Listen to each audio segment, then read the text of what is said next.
Bismillahirrahmanirrahim. Alhamdulillah. Alhamdulillah hamdan katsira tayyiban mubarakan fih mubarakan alaih kama yuhibbu rabbuna wa yarda.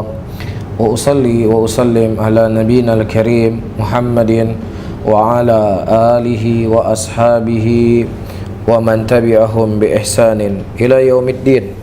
Saudara-saudaraku kaum muslimin dan kaum muslimat rahimani wa rahimakumullah, alhamdulillah pada siang hari ini kita kembali bisa menyapa ya teman-teman semuanya, apakah dari teman-teman yang mengikuti Instagram Bali Mengaji atau dari studio Media Sunnah Aceh. Dan pada hari ini kita akan membahas sebuah permasalahan yang saya rasa cukup penting, dan kita akan berusaha membaca dari ucapan-ucapan para ulama dan tentunya yang diambil dari Al-Quran dan hadis-hadis Rasulullah Sallallahu Alaihi Wasallam. Pertama, perlu kita ketahui Rasulullah Sallallahu Alaihi Wasallam menyebutkan di dalam hadisnya, la tazalu ta'ifatun min ummati zahirina 'alal haq la yadurruhum man khadalahum hatta yati amrullah. Sesungguhnya akan ada satu golongan daripada umatku yang mereka terus-menerus berada di atas kebenaran dan tidak memudaratkan mereka siapa saja yang ingin membuat gangguan kepada mereka. Dari hadis ini, ketika Rasulullah Sallallahu Alaihi Wasallam menyebutkan dan menjelaskan tentang kelompok yang mereka akan selalu menampakkan kebenaran, ya, mereka itu akan dihalangi, akan dihadang oleh orang-orang yang tentunya dengan beraneka ragam tuduhan, dengan beraneka ragam kesalahfahaman, atau mungkin sampai kepada titik mengkafirkan orang-orang yang mereka berusaha berjalan di atas jalan Al-Quran dan jalan sunnah Rasulullah Sallallahu Alaihi Wasallam. Kita ketahui bahwasanya di antara fungsi Al-Quran adalah memberikan hidayah, memberikan petunjuk. Di antara bentuk petunjuk yang datang dalam Al-Quranul Karim adalah menjelaskan dan menerangkan dari jalan orang-orang yang mereka menyimpang dari agama. Allah Subhanahu wa taala mengatakan dalam ayatnya, wa kadzalika nufassilul ayat litastabina sabilul mujrimin. Dan demikian kami merinci ayat-ayat kami untuk menjelaskan dan menerangkan dari jalan orang-orang yang mujrimin. Jadi Al-Quran tidak hanya mengarahkan kepada kita jalan kebaikan, tetapi juga dari bentuk kebaikan Al-Quran adalah menjelaskan dari jalan orang-orang mujrimin. Ketika Ahlus Sunnati wal Jamaah mereka mengingkari kelompok Syiah Rafidah yang mana mereka membenci sahabat Rasulullah Sallallahu Alaihi Wasallam, bahkan mengkafirkan sebagian para sahabat, atau bahkan hampir seluruh para sahabat Nabi mereka kafirkan. Kemudian Ahlus Sunnah membela kehormatan para sahabat. Pembelaan Ahlus Sunnah kepada sahabat Rasulullah Sallallahu Alaihi Wasallam dianggap sebagai nasibiyah. Kelompok nasibiyah adalah kelompok yang anti dengan Ahlul Baitnya Rasulullah Sallallahu Alaihi Wasallam. Ya, ini merupakan sebuah tuduhan yang mana Ahlus Sunnah bukanlah orang-orang yang mereka membenci Ahlul Bait, tetapi mereka adalah orang yang memuliakan Ahlul Bait dengan cara yang benar tanpa harus mengkafirkan dari sahabat-sahabat Rasulullah Sallallahu Alaihi Wasallam, terlebih sebagian mereka telah dijamin sebagai penghuni surga.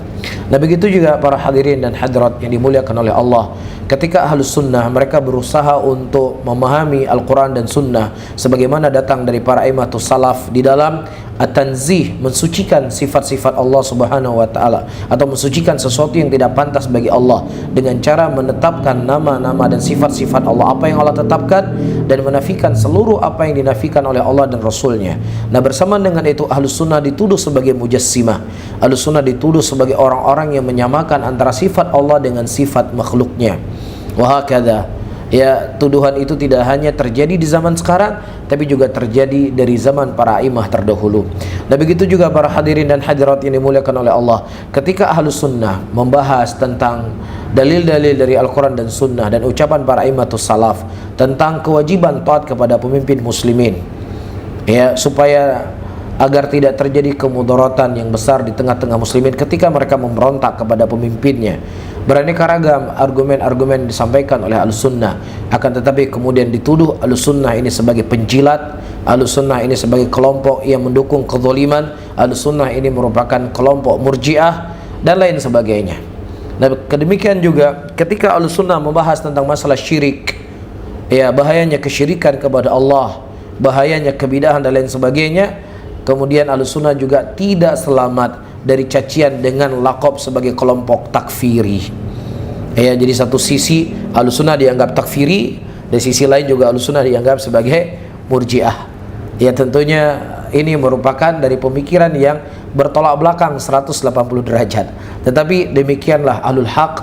Ya, setiap masa, setiap zaman mereka akan mendapatkan gangguan-gangguan dari orang-orang yang mereka tidak senang dengan jalan tersebut, sehingga membutuhkan bagi orang-orang yang mereka berusaha ya berjalan di atas jalan ini, kita memohon dan meminta kepada Allah Subhanahu wa taala agar Allah menjadikan kita dari kelompok yang dikhabarkan oleh Nabi sallallahu alaihi wasallam, dan kita juga berdoa dan memohon kepada Allah agar Allah memberikan kesabaran dan keistiqomahan dan hidayah kepada kita untuk berjalan di atas jalan tersebut.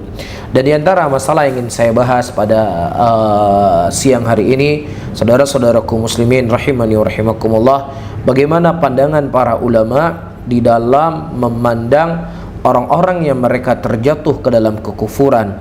Apakah dia bisa langsung divonis dengan kafir? Apakah mereka bisa langsung divonis dengan musyrik? Ataukah ada rincian yang dirinci oleh para ulama? Cuma yang jelas, dari sebagian orang-orang yang tidak bertanggung jawab, mereka telah menuduh Ahlussunnah sebagai murji'ah. Ya, ketika mereka menerangkan dan menjelaskan adanya uzur yang diberikan kepada seseorang dikarenakan kejahilannya. Namun kita tidak ingin membangun opini yang keluar dari saya sebagai seorang penuntut ilmu, karena saya sebagai seorang penuntut ilmu tentunya bukanlah siapa-siapa kecuali masalah-masalah yang besar, sehingga kita ingin mendengar dan memahami dan menjelaskan insyaallah apa yang datang dari para ulama kita dalam permasalahan ini. Pertama, saudara-saudaraku muslimin dan muslimat rahimani wa rahimakumullah, la yakhlu jahil alladhi yaf'alul kufr wa syirk min ahdi amrain. Jadi orang yang mereka berbuat kesyirikan dan berbuat kekufuran, maka tidak lepas dari dua perkara. Ini harus difahami. Yang pertama, ayakuna ghairu muslim, ya sawan kana ala dinin akhar aw lam yakun lahu din. Ya, pertama, dia itu memang bukan seorang muslim secara asalnya. Dia bukan seorang muslim. Dia disebut dengan kafir asli. Ya, apakah dia menganut sebuah agama ataukah dia tidak memiliki agama sama sekali? Nah, itu hukumnya adalah kafir. Ya, disebut dengan kafir asli. Allah Ta'ala menyebutkan tentang kondisi dan keadaan mereka di dalam ayat-ayat yang sangat banyak, dan juga Rasulullah SAW telah menjelaskan tentang ya kondisi dan keadaan mereka.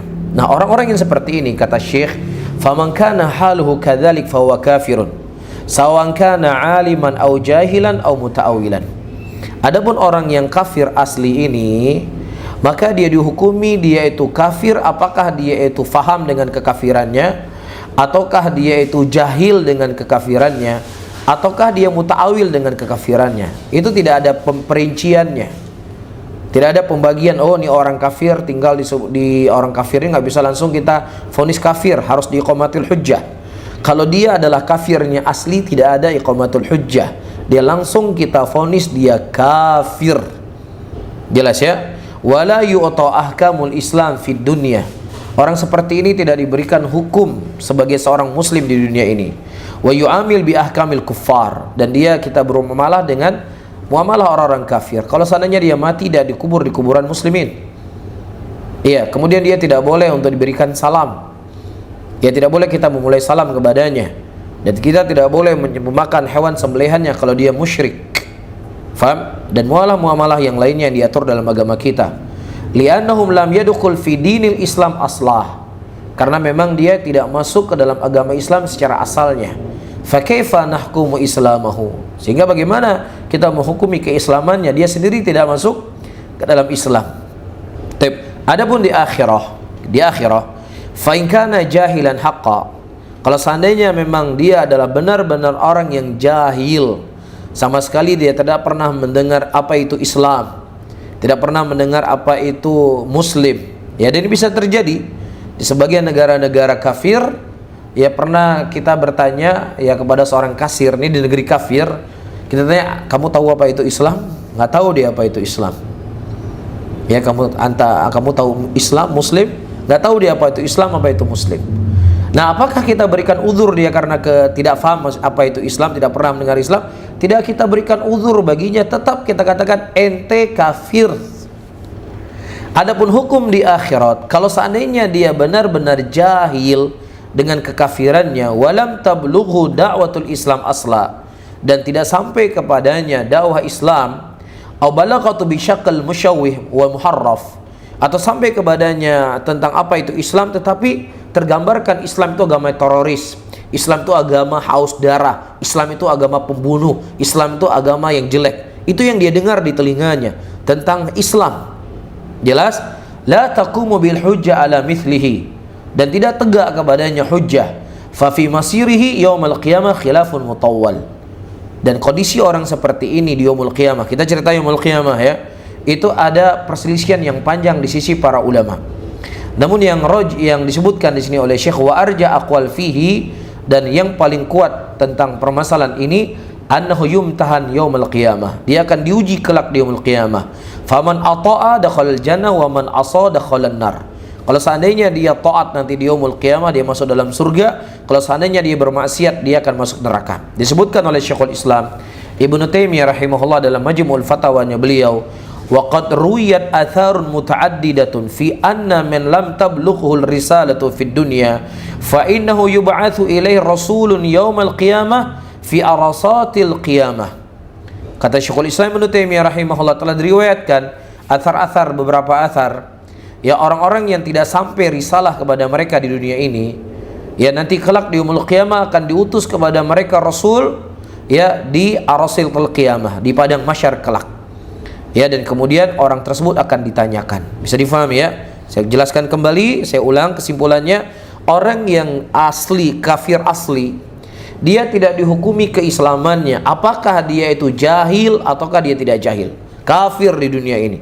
Adapun di akhirat, sebagaimana kita sebutkan dari pendapat Syekhul Islam Ibnu Taimiyah rahimahullah, kalau memang seandainya belum sampai Islam kepadanya dan tidak terdengar kepadanya Islam, maka orang seperti ini akan diuji kelak di yaumul qiyamah. Bisa difahami? Taib. Ayat yang kedua, perhatikan yang kedua. Ini inti dari pembahasan kita di sore hari ini atau di siang hari ini. Dan sebelum saya membaca, perlu teman-teman memahami, ya jangan terkadang seseorang ingin berhati-hati tetapi kehati-hatiannya itu terlalu berlebih-lebihan. Dalam arti kata, ada seorang sudah jelas pegang salib, kemudian dia pergi ke gereja, ya kemudian dia bernyanyi dengan nyanyian-nyanyian gereja, ya, dan kemudian dia telah mengatakan dia sudah keluar dari Islam. Sudah jangan perlu diragukan, dia itu kafir. Gak boleh diragukan, dia sudah harus diqamatul hujjah, karena dia telah mengumumkan dirinya keluar dari Islam. Dia telah menampakkan kekafiran yang nyata. Faham di sini? Taib. Nah, kemudian yang kedua yang ingin kita bahas, ayakuna muntasiban ilal Islam, orang-orang yang dia menisbatkan dirinya kepada Islam. Wa qad thabata lahu wasful Islam, dan telah thabit baginya ada sifat-sifat keislaman. Dia telah mengucapkan asyhadu an la ilaha illallah wa asyhadu anna Muhammad Rasulullah wa ulina iqraruhu bil Islam, dan dia telah mengumumkan ya agama yang dianut adalah Islam, wa tasdiquhu, ya, dan dia telah membenarkan ya bahwasanya nabinya adalah Nabi Muhammad sallallahu alaihi wasallam. Maka orang yang seperti ini, idza fa'ala syai'an minal mukaffirat, kalau seandainya orang-orang yang disebut sebagai muslim yang asli tetapi dia membuat perkara-perkara kekafiran, dia melakukan perkara-perkara yang itu membatalkan keislamannya, jahlan, dalam keadaan dia jahil, fa innahu la yukfar bidzalik, maka dalam kondisi seperti ini dia tidak dikafirkan. Wala yartafa anhu wasful Islam hatta tuqam alaihil hujjah wa yubayyinu lahu, sampai tidak diangkat darinya sifat keislamannya sampai ditegakkan kepadanya hujjah dan dijelaskan kepadanya bahwasanya perbuatan yang dilakukan merupakan perbuatan kufur, ya, kesyirikan yang dilakukan merupakan perbuatan syirik yang mengeluarkan dia dari Islam. Taib, perhatikan, kita tidak ingin membangun sebuah opini. Ini adalah masalah-masalah yang besar. Kita ingin menukilkan ucapan para ulama dakwah, bagaimana mereka menyikapi permasalahan ini.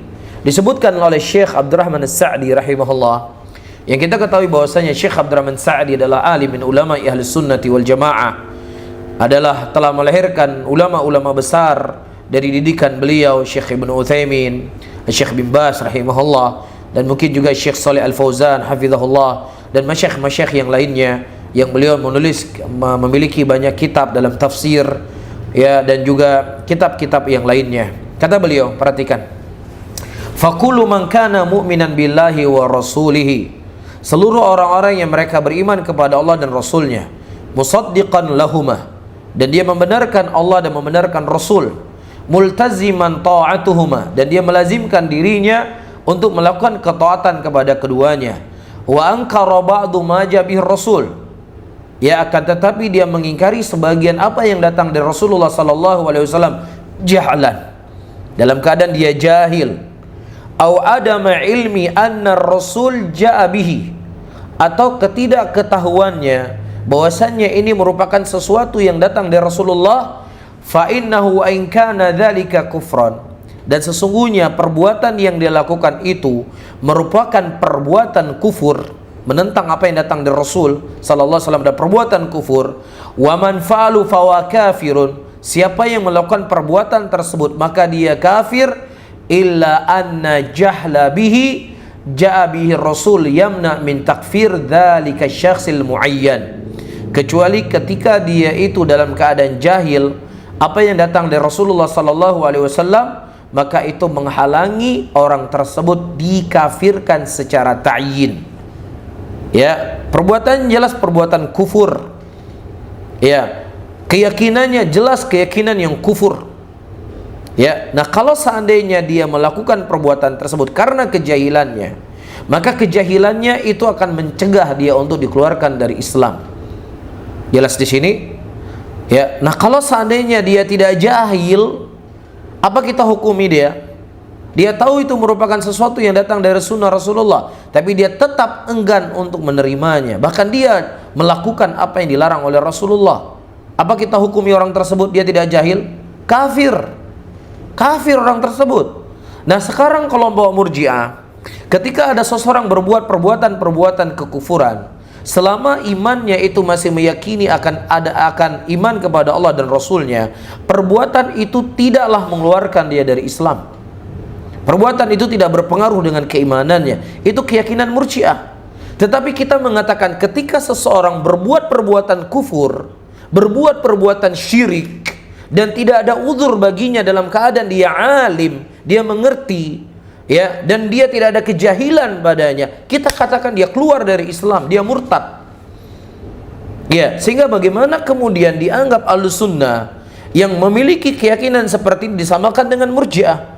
Murji'ah mereka meyakini amalan seseorang tidak berpengaruh sedikit pun dengan keimanannya selama iman itu ada dalam hati. Kita katakan sebaliknya.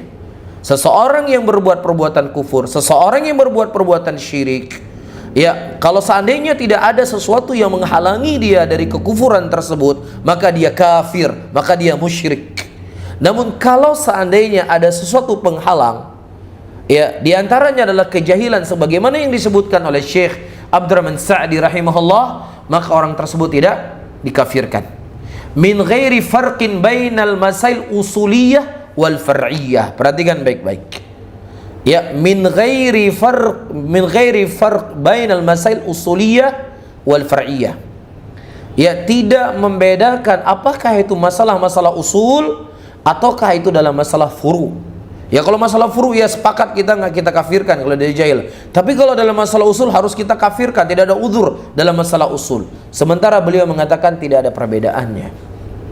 Taib, li'annal kufra jahada ma jabir rasul au jahada ba'dun mal ilmi dzalik. Dikarenakan kekufuran adalah menentang, menolak apa yang datang dari Rasulullah sallallahu alaihi wasallam atau menentang sebagian apa yang datang dari Nabi sallallahu alaihi wasallam dalam keadaan dia memiliki ilmu dalam masalah tersebut.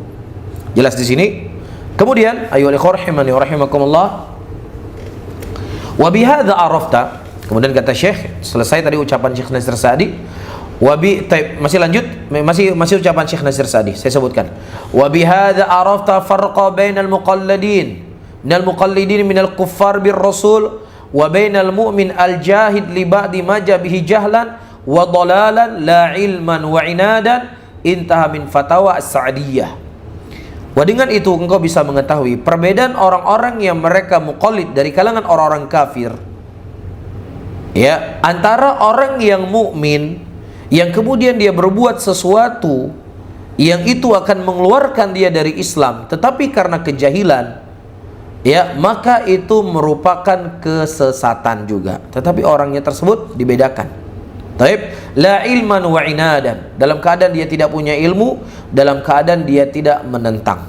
Dan disebutkan dalam fatwa Sa'diyah di halaman 443 sampai halaman 447 fatwa Syekh Abdurrahman Nasir Sa'di. Kemudian fal'udhru bil jahili thabitun fi kulli ma yadinu bihi al-'abdu rabbah.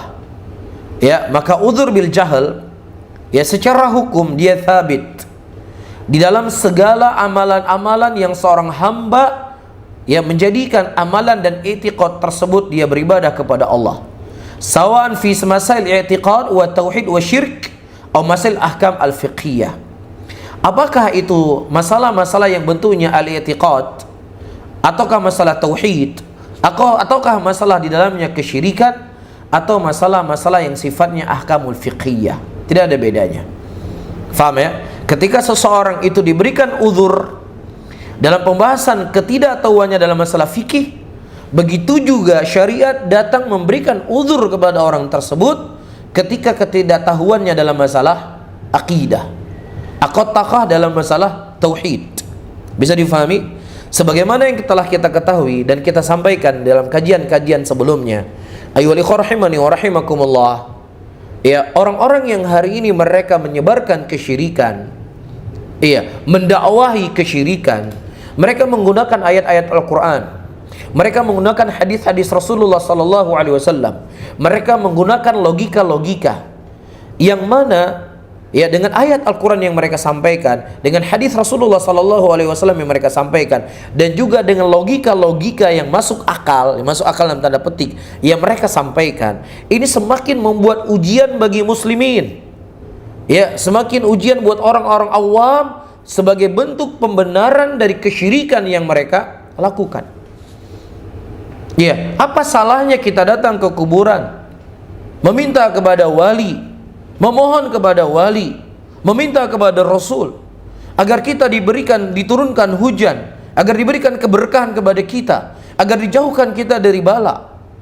Ya, dari mana ini syiriknya? Dari mana ini sesuatu perbuatan yang mengeluarkan orang dari Islam? Bukankah Allah telah mengatakan dalam ayatnya, la tahsabanna alladhina qutilu fi sabilillahi amwatun bal ahya'u inda rabbihim yurzaqun. Janganlah kalian menyangka bahwasanya orang-orang yang mereka mati di jalan Allah Subhanahu wa taala, mereka itu mati, tidak, mereka hidup dalam kubur-kuburnya. Mereka hidup. Ya, nah ketika mereka hidup dalam kuburnya, para sahabat Rasulullah sallallahu alaihi wasallam mereka mendatangi Rasulullah. Mereka meminta, ya Rasulullah, mintakan kepada Allah agar Allah menurunkan hujan kepada kami. Ya Rasulullah sallallahu alaihi wasallam, mintalah dan mohonlah kepada Allah agar Allah Subhanahu wa taala memasukkan saya dalam surga. Ini dilakukan oleh para sahabat Nabi ketika Nabi sallallahu alaihi wasallam masih hidup di dunia, dan juga Allah mengkhabarkan Nabi dan Rasul dan para mujahidin mereka hidup dalam kuburnya. Jadi apa salahnya kita meminta kepada mereka? Ya, ini adalah sesuatu yang disampaikan, mereka menggunakan ayat Al-Quran dan hadis-hadis Rasulullah. Jangankan kita berbicara kepada orang awam yang memang tidak tersentuh sama sekali dengan belajar, dengan menuntut ilmu. Sebagian orang yang mereka sudah menuntut ilmu, ya, sudah mulai belajar tauhid dan lain sebagainya, terkadang mereka nggak memiliki jawaban dari syubhat-syubhat yang disampaikan tersebut. Bisa difahami para hadirin? Ya, jadi ada hal-hal yang lainnya sebelum kita membahas dari sisi al-udhur dengan kejahilannya. Ada ulama-ulama atau orang-orang yang dinamakan yang menyuruh masalah-masalah ini di tengah-tengah umat Islam. Ya, dia membawa ayat-ayat Quran dan hadis-hadis Rasulullah sallallahu alaihi wasallam dan kiasan-kiasan yang itu akan semakin membuat ujian semakin besar. Bisa difahami di sini ya? Jelas? Taib. Kemudian kita baca. Fal udhur bil jahli, kita baca, wa yadullu alal udhri al muslim bil jahli fi masail aqidah jumlatan min adillati syar'iyyah wa hiya. hal yang menunjukkan bahwasanya seorang muslim itu diberikan uzur dikarenakan kejahilannya di dalam masail-masail akidah, ya, dengan beberapa dalil-dalil syar'i. Perhatikan yang pertama. Al-awwal, an-nusus asy-syar'iyyah adalah al-i'dzar al-mukhti. Dalil nas-nas syar'i yang datang tentang uzur diberikan kepada orang yang salah. Allah mengatakan dalam ayatnya, Rabbana la tu'akhidna in nasina aw akhtana. Ya Rabb kami, janganlah engkau mengambil dosa in nasina, apabila kami itu lupa dan apabila kami salah. Perhatikan. Wa qad qala Allah Ta'ala qad fa'altu kama fi sahih Muslim. Dan Allah Subhanahu wa taala menjawab, aku telah melakukannya. Maksudnya apa? Allah telah memaafkan, ya, hamba-hamba Allah yang mereka lupa dan mereka itu salah. Perhatikan baik-baik. Kita memahami dalam ilmu usul, ya, sesuatu perkara itu dibawa kepada kemutlakannya sampai datang sesuatu yang mengkaitkannya. Ketika tidak datang sesuatu yang mengkaitkannya, maka hukumnya kembali kepada hukum asal adalah mutlak. Maksudnya apa? Allah Subhanahu wa taala ketika Allah menyebutkan ayat ini, ya Allah, ampunilah apa yang kami salah dan apa yang kami lupa.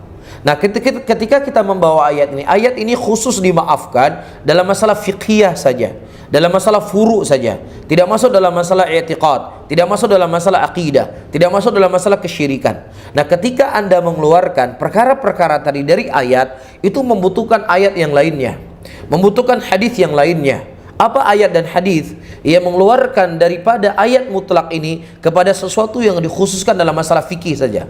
Nah, ketika kita tidak bisa mendatangkan dalil yang khusus yang diinginkan ayat dimaafkan dalam masalah fikih saja, maka kita katakan masuk di dalamnya secara umumnya.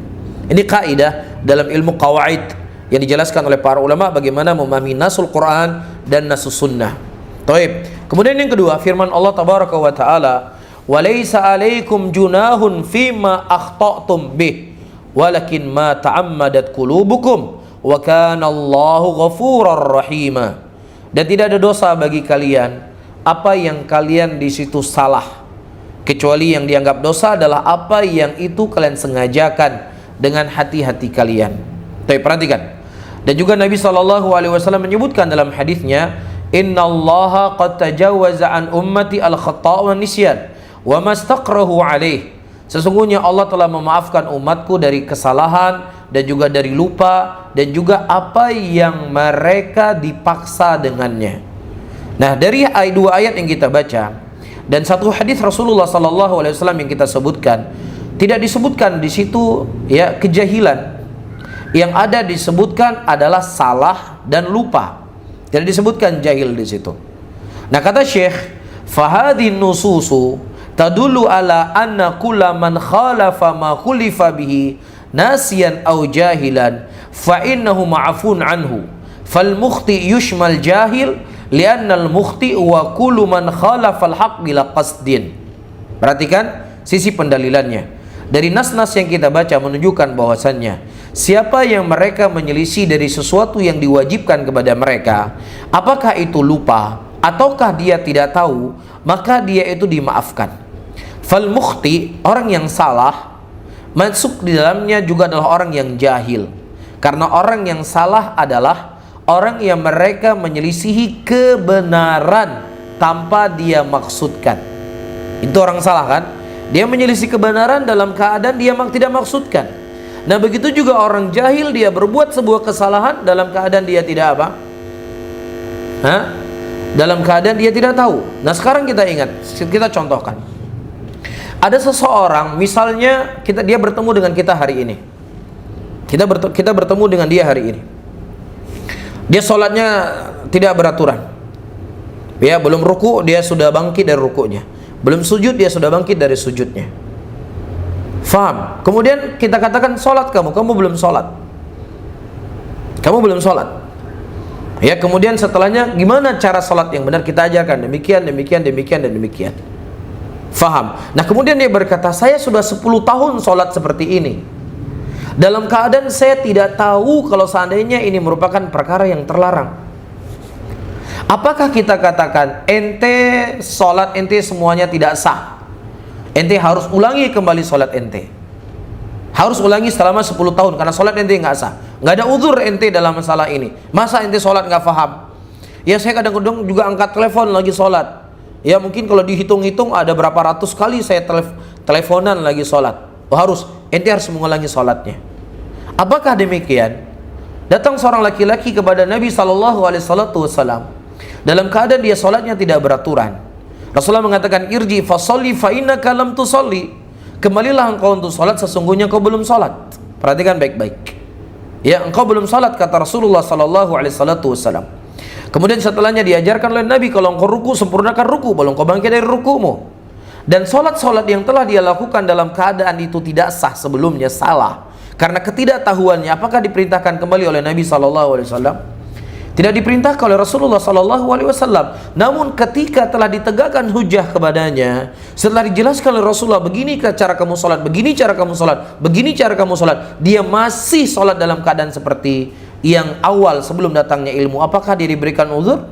Dia tidak diberikan lagi uzur sholatnya, karena telah datang kepadanya ilmu. Faham? Nah, ketika itu para hadirin dan hadirat, Nabi SAW masih hidup. Sahabat Rasulullah SAW tersebar di mana-mana. Akan tetapi ada orang yang mereka tidak memahami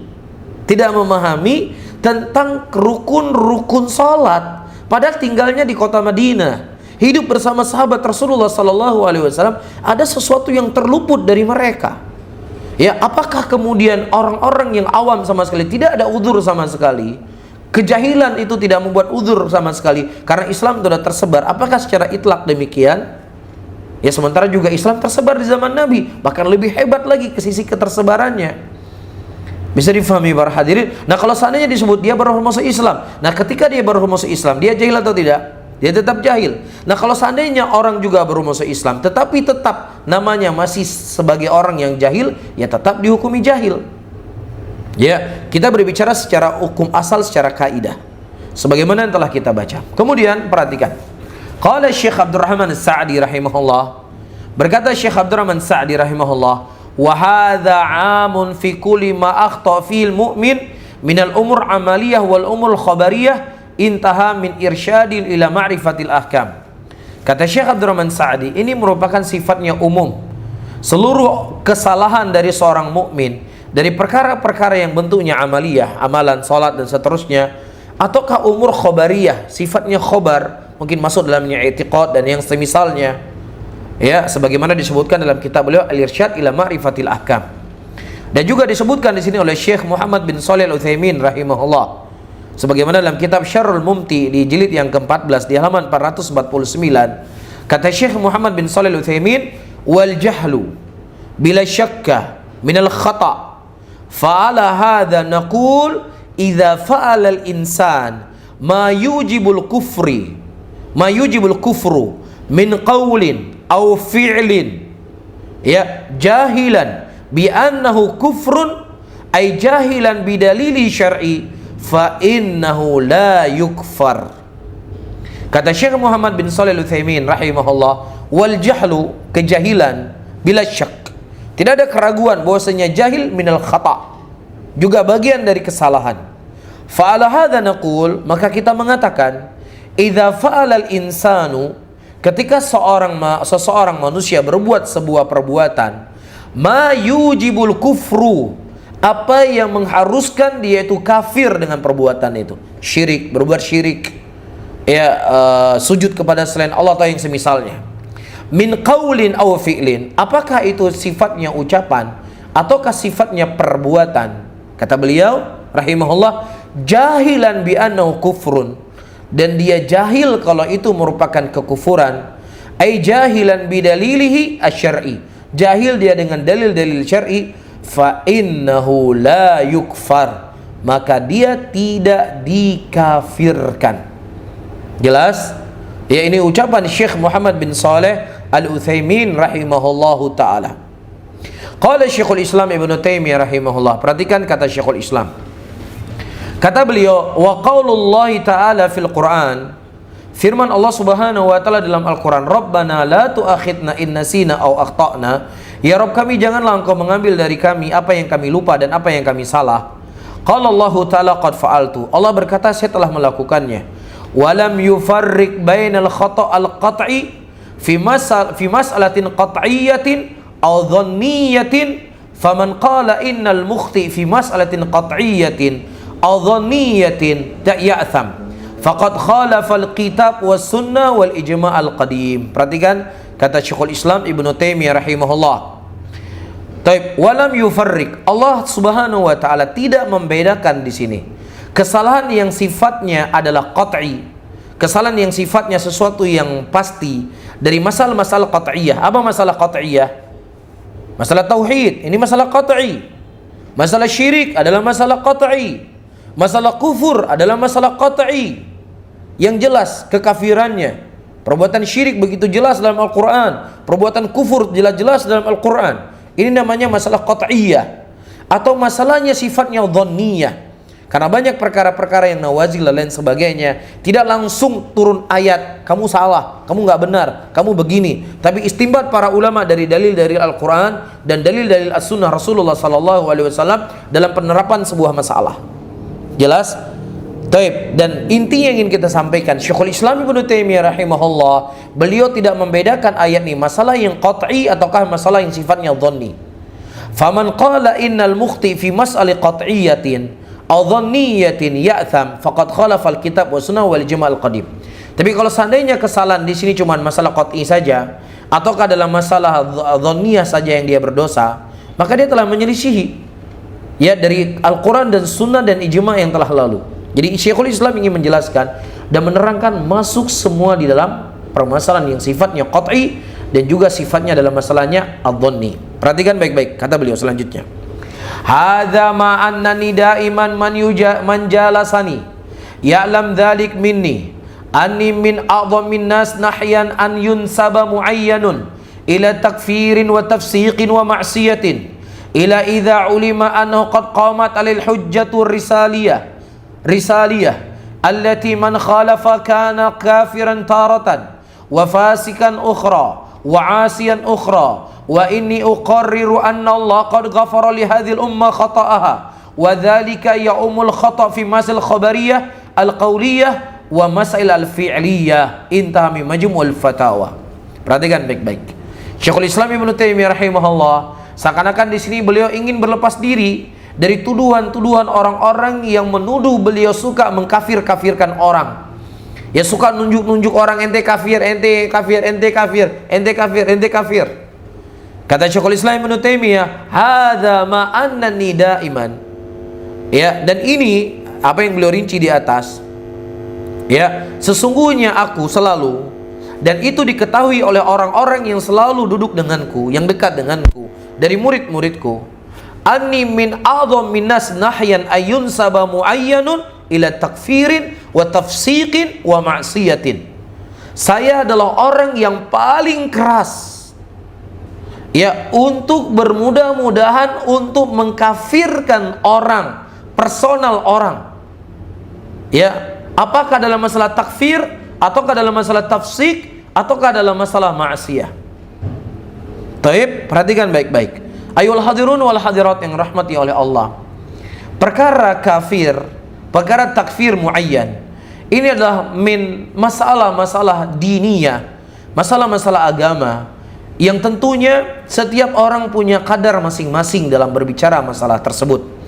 Ya, adapun kita berbicara hari ini, kita membaca apa yang disebutkan oleh para ulama, bukan sesuatu yang datang dari kita sendiri, karena kita ibaratnya la yatahamul tafarrud. Kita tidak bisa bersendirian membahas masalah ini tanpa ada kaitannya dengan apa yang telah dibahas dan dijabarkan oleh para ulama Islam.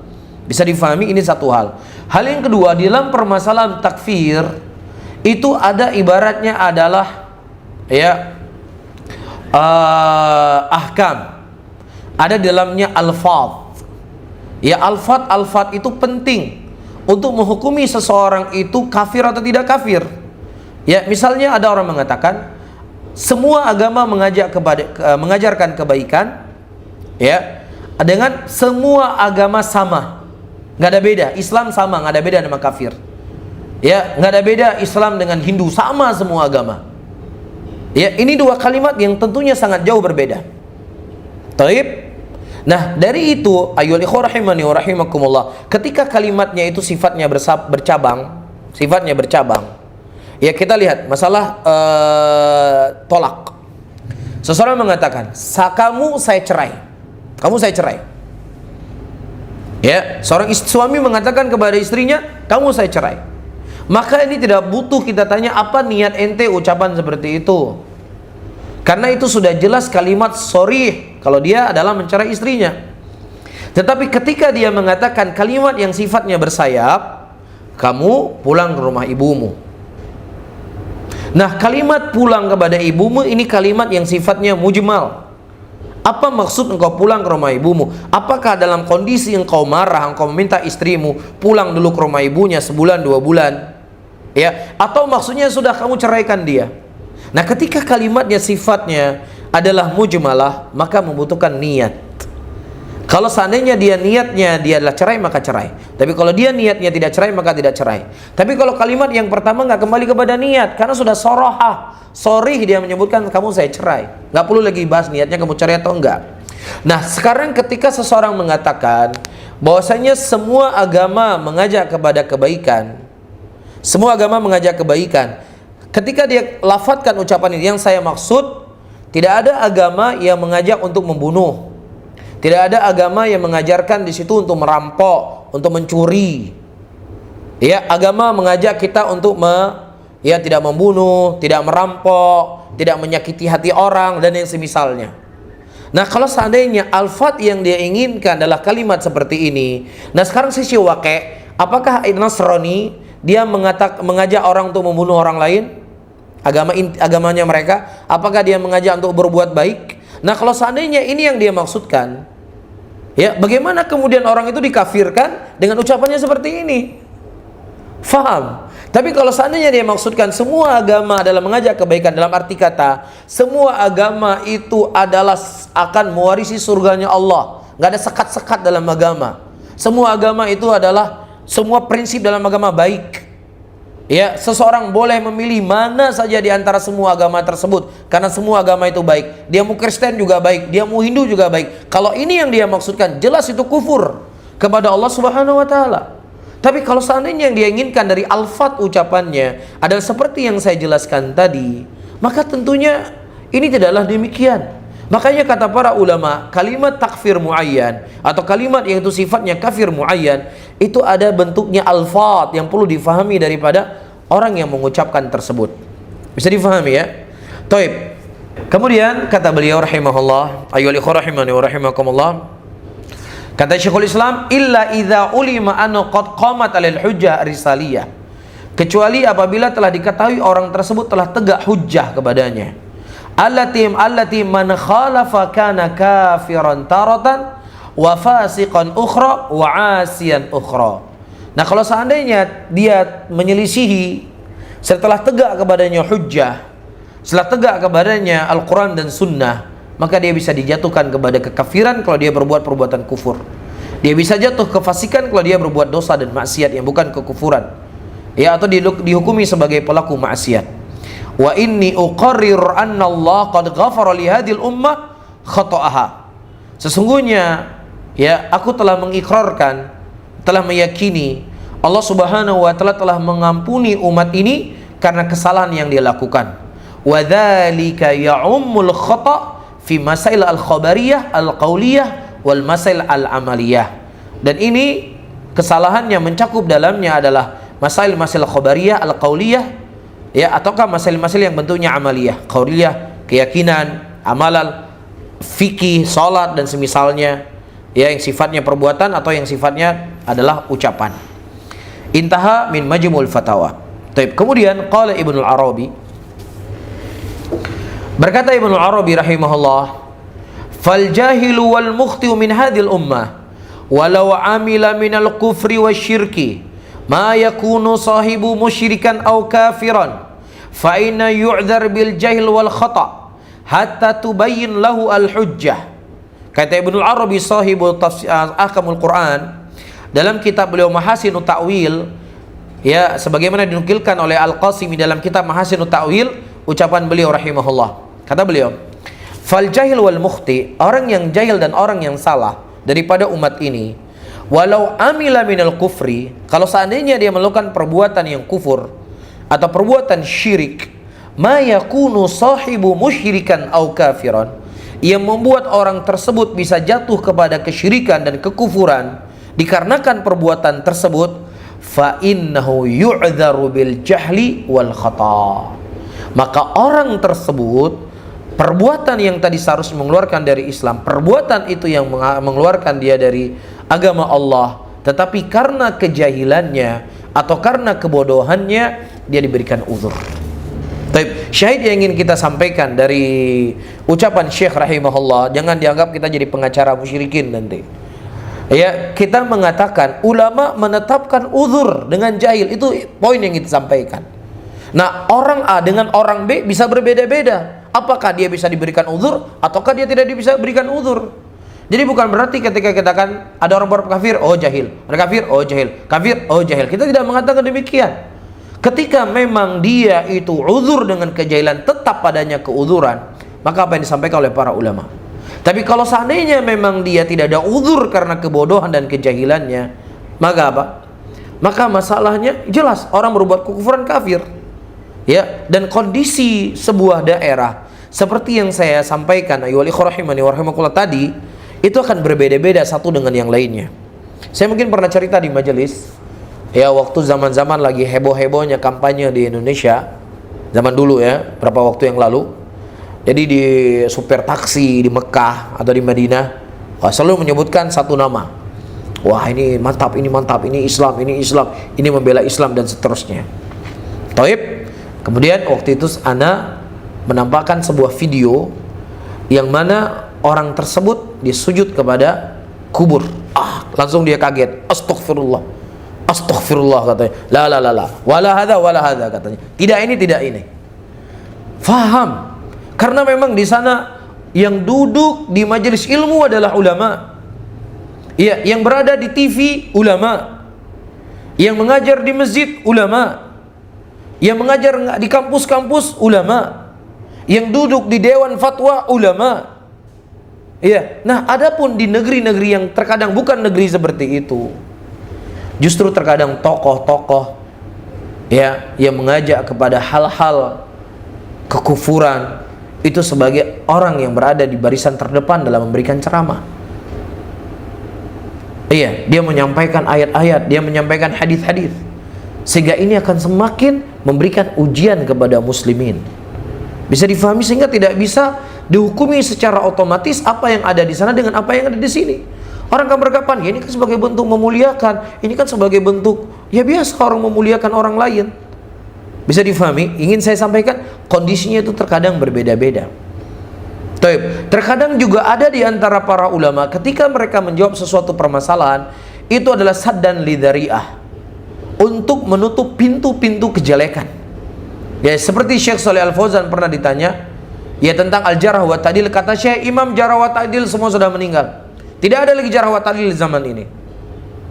Faham? Apakah kita memahami ucapan Syekh rahimahullah bahwasannya kita tidak boleh mengingkari kebidahan, tidak boleh mengingkari kesyirikan, tidak boleh mengingkari hizbiyin, orang-orang yang menyimpang dari agama? Apakah demikian? Tentunya tidak. Buktinya Syekh rahimahullah membantah musyrikin, membantah mulhidin, membantah ahlul bidah, membantah hizbiyin. Tetapi terkadang para ulama mereka menjawab saddan lidhari'ah, menutup pintu ya kepada orang-orang yang mereka tidak memiliki ilmu dan kapasitas untuk berbicara tentang tabdi, berbicara tentang hizb, berbicara, dibuka pintu selebar-lebarnya. Akhirnya apa? Menjadi masalah di tengah umat, menjadi kerusakan dakwah di tengah umat Islam, di tengah para penuntut ilmu. Ketika pintu ini dibuka kepada semua orang, Syekh menutup pintu, gak ada jarh wa ta'dil, semua mereka sudah meninggal. Ada namanya saddan lidhari'ah. Taib. Sebagaimana misalnya kita membahas ya di hadapan orang-orang umum di kalangan muslimin di hari Jumat, ya kita membawa hadis farqun bainana wa bainum as-salah, perbedaan di antara kita dengan mereka adalah salat. Siapa yang mereka meninggalkan salat maka dia kafir. Kita sampaikan ini di tengah-tengah muslimin yang kebanyakan mereka adalah orang-orang yang mungkin hanya salat Jumat saja. Ketika mendengar hadis seperti ini, takut nggak mereka? Ngeri ini. Ngeri, kafir orang meninggalkan Islam, ya, meninggalkan salat. Tetapi kalau kita rinci, wahai saudara-saudaraku muslimin, tetapi maksudnya adalah di sini demikian. Maksudnya di sinilah kufrun asghar, dan terjadi perselisihan pendapat di kalangan para ulama dalam masalah misalnya ini. Akhirnya alhamdulillah nggak kafir ternyata. Ada pendapat yang lainnya. Apakah ada hikmah kita menyampaikan hal seperti ini? Tidak ada hikmah. Ketika kita menyampaikan itu di hadapan muslimin, sebutkan saja hadisnya. Siapa yang meninggalkan salat dia kafir, supaya takut mereka. Tetapi ketika makomnya para penuntut ilmu yang mereka sudah rajin salat, ya insya Allah mereka akan tetap istiqomah dengan salatnya. Kita rinci masalah yang terjadi khilaf kalau ulama di sini, dan di sini. Bisa difahami di sini. Terkadang ada bab ulama memberikan fatwa mimbab sadan lidhari'ah. Faham ya? Dulu saya ingat guru kami di Damaj, ketika ditanya, ya Syekh, apakah boleh perempuan keluar malam rumah? Enggak boleh, haram. Enggak boleh perempuan keluar rumah dari rumahnya. Kenapa? Karena ada satu kasus kejadian A, yang dimana perempuan keluar rumah di waktu maghrib, itu jadi masalah, jadi fitnah, ditutup. Padahal secara hukum asal kita berbicara apa? Sofia pernah keluar dari rumahnya di subuh hari, ingin mendatangi Nabi SAW, juga waktu gelap. Aisyah juga pernah keluar dari rumahnya, mendatangi Rasulullah di Baqi. Ini kembali ke hukum asal. Cuman ada bab sadan lidhari'ah, ya, untuk menakut-nakuti orang. Jangan bermudah-mudah dengan perbuatan kesyirikan, jangan bermudah-mudah dengan perbuatan kufur. Ente bisa kafir berbuat perbuatan kekufuran. Bisa difahami di sini. Taib. Kemudian, ayyuhal rahimani wa rahimakumullah, hatta tubayyun lahul hujjah, sampai dijelaskan kepadanya hujjah, allati yukaffir tarikuha, yang mana seseorang dikafirkan ketika dia meninggalkan kewajiban-kewajiban yang itu tauhid kepada Allah Subhanahu wa taala, bayanan wadhihan ma yaltabis ala mithlihi, ya, penjelasan yang jelas dan gamblang sehingga tidak tersamarkan lagi dia kepadanya dari hukum-hukum tersebut. Bisa difahami ya? Baik. Qala Syekh Abdurrahman Al-Muallimi rahimahullah, fanahnu wa in qulna fi suratin min suwaril su'al wa nahwiha inna hadza du'aun li ghairillah wa ibadatun wa syirkun falaysa maqsuduna anna kulla man fa'ala dhalik yakuna musyrikan wa innama yakunu musyrikan man fa'ala dhalik ghairu ma'dzurin wa amma man fa'ala ma'dzuran fala'allahu yakunu min khiyar ibadillahi ta'ala wa afdaluhum wa atqahum. Intaha min athar Syekh Abdurrahman Al-Muallimi rahimahullah. Perhatikan kata Syekh Abdurrahman Al-Muallimi rahimahullah dalam kitab beliau, dalam kitab tersebut di jilid yang ketiga halaman 826. Fanahnu, kami, inkulna fi suratin min suaril su'al, ketika kami menyebutkan masalah-masalah yang ditanyakan dan yang semisalnya, inna hadza du'an li ghairillah, orang yang berdoa kepada selain Allah. Apa hukumnya orang berdoa kepada selain Allah? Syirik. Kafir. Orang yang mereka beribadah kepada selain Allah, apa hukumnya? Syirik. Dan juga perbuatan kesyirikan itu sendiri. Falaysa maqsuduna, bukanlah maksud kami, anna kulla man fa'ala dzalik, orang yang mereka berdoa kepada selain Allah atau dia berbuat syirik langsung divonis sebagai musyrik, kata beliau. Tidak kami maksudkan demikian.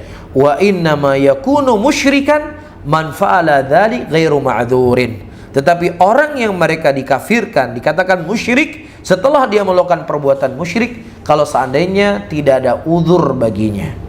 Fa'ama man fa'alaha ma'dzuran, nah kalau seandainya ada orang yang melakukan dalam keadaan dia diberikan uzur, fala'allahu yakunu min khiyar ibadillahi ta'ala. Ajib, coba. Maka bisa jadi mungkin dia adalah sebaik-baik hamba Allah, bisa saja dia adalah seafdol-afdol hamba Allah, bisa saja dia orang yang paling bertakwa di antara hamba Allah. Siapa yang dimasukkan oleh Syekh? Orang yang berbuat syirik tetapi dia diberikan uzur. Kata Syekh, bisa saja dia sebagai hamba Allah yang paling bertakwa. Ya, kalau saya nggak berani mengucapkan kalimat seperti ini, pasti akan dituduh sebagai pengacara musyrikin. Tetapi saya di sini membaca ucapan ulama, ya, Syekh Abdurrahman Al-Muallimi rahimahullahu taala. Baik, bisa difahami ya. Nah, adapun poin yang kedua, karena mungkin waktu kita sudah lewat, ya insya Allah kalau memang ini kita sambung pada pertemuan yang akan datang. Ya, sebenarnya inti ucapan kita, karena banyak orang menukilkan ucapan Syekhul Islam Ibnu Taimiyah untuk mengkafirkan orang muayyan langsung divonis tanpa ada tafsil. Ya, ini sebenarnya akan kita nukilkan ucapan-ucapan Syekhul Islam dalam masalah ini, dan mungkin insya Allah kalau memang ada kesempatan pada Selasa ke depan kita akan baca yang kedua, ya, dan juga dalil tentang iqamatul hujjah itu merupakan sebuah keharusan. Tapi bagaimana bentuknya insya Allah kita jelaskan pada pertemuan yang akan datang. Wallahu a'lam bishawab. Baik Ustaz, ada pertanyaan bisa kita bacakan Ustaz? Baik, sebatas kemampuan yang Anda ketahui. Baik. Berarti Ustaz, intinya dalam hal takfir muayyan ini sangat berat Ustaz ya. Nggak boleh sembarang orang langsung gini takfir kan, nggak boleh Ustaz ya. Iya, nah. Baik Ustaz, ini ada pertanyaan dari grup WhatsApp. Ustaz, bagaimana jika memiliki suami yang masih sering ke dukun dan sholatnya mohon maaf sering bolong-bolong? Saya sudah sering menasihati, akan tetapi kami jadi sering bertengkar dan berakibat jadi tidak senang berumah tangga. Mohon nasihat dan solusinya Ustaz. Saudara-saudaraku muslimin dan muslimat rahimani wa rahimakumullah, di dalam perkara-perkara yang membatal keislaman tentang sihir dan dukun, ya, kalau kita membaca dari ucapan ulama-ulama terdahulu, ya, mereka memiliki rincian dan penjabaran. Ya, kalau seandainya Al-Imam Syafi'i rahimahullah dalam mazhabnya beliau, ketika seseorang berbuat sebuah perbuatan kekufuran, ya, berbuat perbuatan apa istilahnya, dukun itu sendiri, itu perlu dirinci. Ada dukun yang dia itu kafir, ada dukun yang dia itu bentuknya tidak kafir. Apa maksudnya? Ketika dukun tersebut dia menggunakan berkhidmat kepada syaitan, berkhidmat kepada iblis, ya, kemudian melakukan perbuatan-perbuatan kekufuran, menulis ayat Quran dengan haid, atau dia menyerahkan sesajen, menyembelih kepada jin dan syaitannya, maka jelas ini merupakan dukun yang kafir. Tapi ada dukun-dukun yang mungkin dukun cabul, dalam arti kata dia bohong, ya, dia tidak berkhidmat kepada syaitan, ya, dia tidak buat ritual-ritual syaitaniyah, yang maksudnya tidak menyembelih untuk syaitannya, tidak menyembah ini dan itu lain sebagainya, tapi cuma permainan-permainan yang dia buat, maka perbuatan itu dosa, tetapi orang tersebut tidak dikeluarkan dari Islam. Demikian dirinci dalam mazhab Syafi'iyah. Makanya Imam Syafi'i ketika ditanya tentang dukun, beliau merinci, bertanya bagaimana sifat dukun tersebut, bisa difahami ya. Dan telah datang hadis dari Nabi kita sallallahu alaihi wasallam, man ata kahinan fasaddaqu bima yaqul faqad kafara bima unzila ala Muhammadin sallallahu alaihi wasallam. Barang siapa yang seorang mendatangi dukun dan membenarkan apa yang diucapkan oleh dukun tersebut, maka dia sungguh tidak telah kafir apa yang telah diturunkan kepada Rasulullah sallallahu alaihi wasallam. Dan ini salah satu daripada pembatal keislaman. Dan itu kembali kepada kaidah yang kita sebutkan tadi. Tetapi ini bukan perbuatan yang sepele, ini perbuatan yang besar seseorang mendatangi dukun. Ya, mendatangi dukun saja, walaupun dia tidak membenarkan ucapan dukun tersebut, dia tidak terima sholatnya selama 40 hari. Bagaimana lagi kalau seandainya dia membenarkannya? Nah, dinasihatkan suaminya, ya, dengan nasihat-nasihat yang baik, dengan masukan-masukan yang baik sembari dia berdoa. Tapi kalau seandainya dia terus-menerus dengan kondisi dan keadaan demikian, ya, apalagi dalam keadaan dia tidak sholat, maka tentunya agama seseorang itu harus lebih dijaga, ya, daripada, ya, dia terus-menerus bersama orang-orang yang seperti itu. Tetapi itu tentunya para hadirin dan hadirat, dan khusus kepada pertanyaan, ya, ketika, ya, dia sudah tidak ada jalan kecuali dengan perceraian, maka dia mudah-mudahan Allah menggantikan dia dengan suami yang lebih baik daripada suami tersebut. Wallahu a'lam bishawab. Baik. Pertanyaan selanjutnya adalah Ustaz, Bismillah, Assalamualaikum warahmatullahi wabarakatuh. Ustaz, Afwan sebelumnya mau bertanya, apakah boleh kita membuat ucapan atau harapan seperti Hi December, welcome last month of the year, I pray next year will be so much better, atau apapun semacamnya. Membuat seperti ini apakah diperbolehkan? Artinya selamat tinggal Desember, atau selamat tinggal November, atau selamat datang Desember, mudah-mudahan tahun ini lebih baik dari tahun sebelumnya gitu. Boleh nggak seperti itu Ustaz? Bukankah ini takabur dengan kufar? Wallahu a'lam bishawab. Pertama, dari sisi zahir kalimatnya, ya, selamat datang bulan ini, mudah-mudahan bulan ini akan semakin memberikan kebaikan buat kita, yaitu dia berdoa kepada Allah Subhanahu wa taala agar diberikan keberkahan dia di bulan selanjutnya. Zahir daripada ucapannya adalah tidak ada masalah. Ya, Rasulullah sallallahu alaihi wasallam beliau berdoa, ya Allah berkahilah waktu pagi kami. Ya Allah, atau para ulama salaf berdoa, ya Allah sampaikanlah kami kepada bulan Sya'ban dan berkahilah Sya'ban kami, sampaikanlah kami kepada bulan Ramadan dan berkahilah bulan Ramadan kami. Dari sisi makna itu tidak ada salah dan tidak ada keliru. Tapi kalau salahnya disebutkan itu merupakan dari kebiasaan orang-orang kafir, yang itu merupakan ciri khas mereka, ya mungkin itu perlu dikaji dan perlu untuk dilihat kembali. Tetapi dari sisi ucapannya itu sifatnya doa. Tapi kalau seandainya dia maksudkan bulan Desember adalah bulan keberkahan, karena bulan ini adalah bulan Sagittarius, muncul bintang ini, sehingga muncul bintang ini akan membuat kita begini dan begini. Kalau dia maksudkan itu jelas ini merupakan perbuatan kesyirikan, keyakinan yang syirik kepada Allah Subhanahu wa taala. Tapi kalau dia berharap datang bulan atau waktu yang lebih baik daripada sebelumnya, ya dia bermohon kepada Allah Subhanahu wa taala, maka tidak ada masalah. Ya, kalaupun mungkin dia ganti dengan bahasa yang lain, tidak dengan bahasa-bahasa yang itu merupakan bahasa yang digunakan oleh orang kafir dengan lafaz tersebut. Wallahu a'lam bishawab. Baik, insyaallah. Pertanyaan selanjutnya, Ustaz, apabila kita menundukkan kepala kita sebagai penghormatan, apakah boleh? Dan apa hukumnya ketika kita mencium tangan orang soleh? Maksudnya apakah masuk kekafiran atau enggak gitu? Taib, Syekh Albani rahimahullah dalam masalah ini beliau berfatwa, ketika seseorang dia mencium tangan orang soleh dengan maksud dan tujuan untuk memuliakan orang soleh tersebut, memuliakan orang yang lebih tua darinya, maka tidak ada masalah. Tetapi yang jadi masalah ketika dia mencium tangan orang soleh tersebut adalah untuk mengambil keberkahan dari sisi zat yang ada pada orang soleh tersebut. Maka ini sesuatu yang tidak dibenarkan, karena zat itu dibagi menjadi dua. Ada zat yang berkah secara zat, ada berkah, ya ada berkah yang itu disebabkan sebagai sebab. Orang yang memiliki berkah secara zat, itu zat badannya, ya air liurnya, bekas wudunya, bekas minumnya, itu hanya berlaku bagi Rasulullah sallallahu alaihi wasallam, karena para sahabat ternukilkan mereka merebut air wudunya Nabi sallallahu alaihi wasallam atau hal-hal yang lainnya.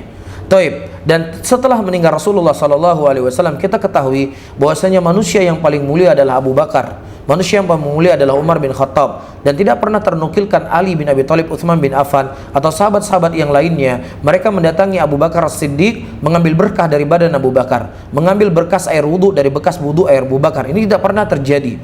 Ini menunjukkan bahwasanya itu merupakan kekhususan bagi Nabi sallallahu alaihi wasallam yang berkahnya itu adalah dalam zatnya beliau. Adapun dari sisi yang lainnya selain Rasulullah, berkah adalah dari sisi ilmunya mereka, waktunya mereka, amalan mereka, akhlaknya mereka, itu yang berkah. Oleh karena itu, kalau seandainya ada orang berkeyakinan, kalau saya cium tangan alim fulan 3 kali bolak-balik, maka saya akan dapat jodoh. Apa hubungannya ente cium tangan alim bolak-balik 3 kali dapat jodoh? Ya, saya ini bisa menghafal apa yang dihafal oleh guru tersebut. Ini merupakan keyakinan yang keliru, keyakinan yang salah. Tapi kalau seandainya dia cuma sekedar penghormatan kepada ulama tersebut, dia mencium, nggak ada masalah. Ya, kemudian dia mengikuti ulama tersebut, waktunya bagaimana memanage waktu, ya ilmu kitabnya dibeli, mengambil berkah dari ilmunya beliau. Ulama punya berkah, tapi berkahnya bukan sebentuknya zat, tapi berkah sebab dari ilmu mereka dan waktu yang mereka punya. Wallahu a'lam bishawab. Bahaya juga Ustaz ya kalau misalnya dianggap berkah, terus misalnya orang berebut ludahnya, apalagi zaman sekarang corona, bahaya Ustaz. Sangat bahaya, apalagi berebut muntahnya. Ustaz, pertanyaan selanjutnya adalah, ketika kita dulu pada masa lalu memiliki jimat atau benda yang sakral peninggalan orang tua, dan anak sudah bertobat dari hal tersebut, bagaimana cara membuang atau menghilangkan jimat tersebut yang benar agar kita tidak terkena mudaratnya gitu Ustaz? Taib, dibakar, ya bismillah tawakkal Allah, kita bakar jimat tersebut. Dan ini pernah terjadi di waktu itu Abdullah bin Mas'ud radhiyallahu taala melihat istrinya memakai gelang di tangannya. Kemudian Abdullah bin Mas'ud berkata, "Izziha, copot ini. Kalau seandainya ini tetap ada bersamamu, maka engkau tidak akan pernah sukses selama-lamanya." Dan juga ternukilkan semisalnya dari Nabi kita sallallahu alaihi wasallam, dan juga pengingkaran dari Abdullah bin Mas'ud radhiyallahu taala anhu. Ya, jadi bagaimana caranya kita copot? Ya, kalau bisa kita hancurkan, kita hancurkan. Apakah dengan cara kita membakar dan lain sebagainya, dan kemudian kita tawakal kepada Allah, karena benda-benda tersebut tidak akan bisa memberikan mudarat kepada kita apapun.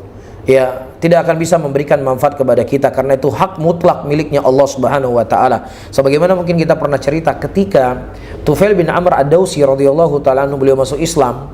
Ya, setelah berapa lama beliau belajar Islam, beliau kembali ke negeri beliau. Dan beliau mengajak ibunya, bapaknya, istrinya masuk Islam. Dan semuanya masuk Islam, keluarga dekat beliau. Kemudian beliau meminta kepada istrinya untuk mandi di sebuah tempat yang bernama Dhisharra. Jadi Dhisharra ini sebuah batu yang kemudian mengalir air di situ, yang sudah menjadi kebiasaan mereka tidak boleh mandi di situ, karena kalau mandi di situ bisa mudarat. Ya, ini tempat keramat, ini nggak boleh mandi di situ. Kemudian kata Tufail bin Amr, wahai istriku, idhabi, pergilah engkau ke sana dan mandilah di sana. Kemudian dia berkata, wahai suamiku, apakah engkau tidak takut dzi syarro ini akan memberikan mudarat kepadaku? Kata Tufail bin Amr ad-Dausi, idhabi waqtasili wa ana dhaminun laki. Pergi engkau mandi ke sana, saya sebagai penjamin buat engkau. Sesungguhnya dia cuma sekedar batu yang tuli, yang buta, yang tidak bisa memberikan manfaat kepadamu dan juga tidak bisa menghilangkan mudarat. Maka jangan sampai ketika dibakar, wah, jangan-jangan nanti kena musibah nih buat saya. Wah, ini bahaya. Ya, ada sesuatu hal yang mengandung makna-makna kesyirikan dalam kalbu kita. Itu jimat, dia dibuatan manusia, gak ada manfaat apapun di situ. Itu lemah semuanya, bakar. Bismillah. Ya, bakar. Ya, insya Allah tidak akan bisa memberikan mudarat apapun kepada kita. Nah, kalau seandainya mungkin datang mudarat kepada kita, itu ujian yang Allah berikan kepada kita. Apakah kita yakin sama Allah atau kita yakin sama keris tersebut? Wah, ini jangan-jangan musibah nih karena saya bakar keris. Bahaya. Itulah ujian yang Allah datangkan kepada kita. Maka Allah ingatkan kita dalam ayatnya, walanablukum bil syarri wal khairi fitnah. Kami uji kalian dengan kebaikan dan kejelekan, itu ujian dan fitnah buat kalian. Bisa difahami? Walaupun misalnya kalau keris ini dibakar, kalau keris ini ditanam atau dibini, nanti kita bisa sakit. Qadarlah sakit. Yakinlah itu sakit datang dari Allah, bukan karena Anda membakar keris tersebut, tetapi disitulah terkadang Allah menguji hambanya. Jelas ya? Nah, Insya Allah ternyata ya begitu dari sini tadi ya, jangan karena sebagian besar di masyarakat Ustaz, ketika misalnya dia percaya ada jimat gitu, ketika misalnya mau dibakar, nanti begini, nanti begitu gitu, itu harus dihilangkan Ustaz ya? Harus dihilangkan karena dia meyakini seakan-akan benda itu memang memberikan manfaat dan menghilangkan mudarat untuk dirinya. Ini bahaya. Itu adalah mutlak miliknya Allah Subhanahu wa taala. Tidak ada yang berserikat dengan Allah Subhanahu wa taala dalam permasalahan-permasalahan tersebut. Tetapi terkadang Allah memberikan ujian dan cobaan kepada seseorang dengan hal-hal yang disebutkan tadi. Maka dia bersabar. Nah. Baik Ustaz, mungkin ini pertanyaan terakhir Ustaz. Apakah ketika seseorang yang meninggal tidak sempat mengatakan kalimat tahlil, apakah otomatis dia tidak termasuk husnul khatimah? Wallahu a'lam bishawab. Ya, wallahu a'lam bishawab. Yang jelas hadis Nabi SAW mengatakan, man kana akhiru kalamihi la ilaha illallah dakhala jannah. Barang siapa yang seseorang akhir ucapannya adalah la ilaha illallah, maka dia masuk dalam surga. Dan juga kita ketahui bahwasanya ada di antara ulama-ulama kita Ar-Rabbaniyin yang mereka meninggal dalam toilet. Ya, dan kita tidak mengetahui, ada ulama mengatakan dia mati dalam keadaan su'ul khotimah atau yang semisalnya, tetapi kita tetap berdoa kepada saudara kita. Ya, dia meninggal, apakah dia mengucapkan la ilallah sebelum dia meninggal, ataukah dia tidak mengucapkan la ilaha illallah sebelum dia meninggal, atau bisa saja dia tidak mampu mengucapkan dengan lisannya, tapi mudah-mudahan itu terbesit dalam hatinya. Itu yang paling terpenting sebenarnya, untuk kita mendoakan kebaikan kepada saudara-saudara kita yang kita ketahui dia sebagai seorang muslim ataukah dia sebagai seorang muslimah. Wallahu a'lam bishawab.